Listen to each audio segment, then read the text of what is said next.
Have you ever noticed how having way too many choices can feel exactly the same as having no choices at all? It's wild, right?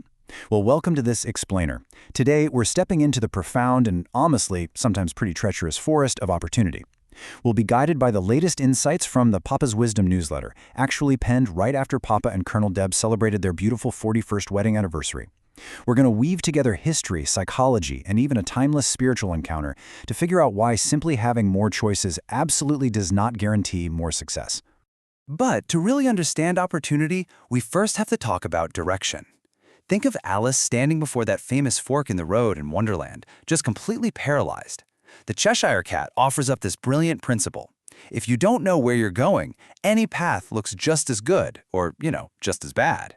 It's kind of like standing in front of a massive, world-class buffet. You are absolutely starving, but because literally everything looks amazing, you just freeze up. And what happens? You end up with an empty plate. So this brings us to a really provocative mental compass. Where do you actually want to get to?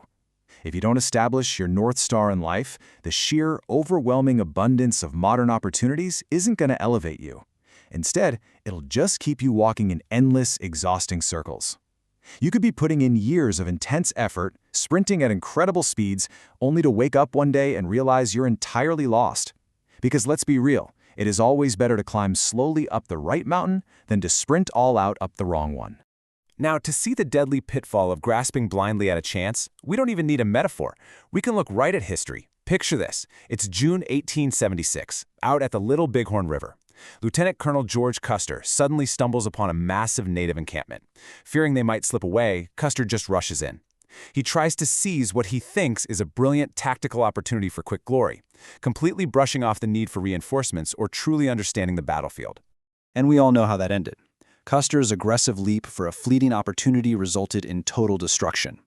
By splitting up his forces, he rode blindly right into a unified, fiercely prepared Lakota and Cheyenne defense, led by brilliant visionaries like Sitting Bull and Crazy Horse.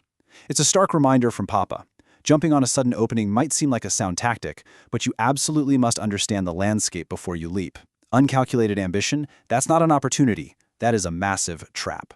This historical blunder actually perfectly mirrors a fascinating psychological trap that you and I face every single day. It's called the opportunity paradox. Research from places like MIT Sloan proves that constantly grabbing at every seemingly exciting option actually drains your time, your focus, and your energy. Ironically, having too many career opportunities is often the exact thing that leads to failure. Because here's the hard truth. Every single time you say yes to a distraction, you are literally saying no to the path that truly matters. So how do we navigate this labyrinth of modern success? Well, it requires us to embrace three pretty counterintuitive rules. First up, limit your choices. Chasing everything just dilutes your momentum. Second, we have the persuasion paradox. Listen, you don't have to be the loudest person in the room to win. Quiet, deep preparation always speaks way louder than shouting. And third, the effort paradox. Choosing to tackle the absolute hardest, most complex challenges today builds deep intrinsic value. It actually makes your life infinitely easier down the road. As Papa wisely notes, think of yourself as a juggler. You might be super tempted to keep 6 or 7 balls in the air all at once, just to prove to everyone that you can. But true effectiveness, that real forward momentum we're all looking for, that only happens when you whittle your focus down to the vital 3. Think of it like being a master gardener. You have to ruthlessly prune away the good opportunities so that the truly great ones actually have the space, the time, and the sunlight they need to blossom. And this act of pruning clears the way for the deepest type of opportunity of all, the spiritual dimension. Picture a dusty well in Samaria, baking in the unforgiving heat of the midday sun. Here, Jesus intentionally shatters centuries of deep-seated racial and gender boundaries just to engage a marginalized Samaritan woman. She was an absolute outcast, out there drawing water at noon specifically to avoid the judging glares of her own community. But Jesus met this broken woman exactly where she was. He didn't just offer her a better bucket, right? He offered her a divine opportunity in the form of living water. It's this beautiful, profound metaphor for the Holy Spirit, a grace that quenches the soul's deepest, most desperate thirst. This wasn't an opportunity meant to just momentarily patch up a problem. This was an invitation to a wellspring of lasting, inside-out transformation. The really crucial point here is how she reacted. She didn't let choice paralysis freeze her. And she didn't just stubbornly cling to the literal water she'd originally come for. No, she courageously seized this totally unexpected moment of grace. She literally dropped her heavy water jar, left her burdens right there in the dust, and ran back to share her redemption with the very same community that had cast her out. She saw her ultimate opportunity, and she went all in. So synthesizing all of these historical, psychological, and spiritual threads gives us Papa's ultimate blueprint for the architecture of opportunity.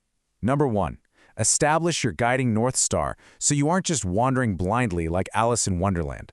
Number 2. Prepare the ground carefully so you completely avoid Custer's fatal trap.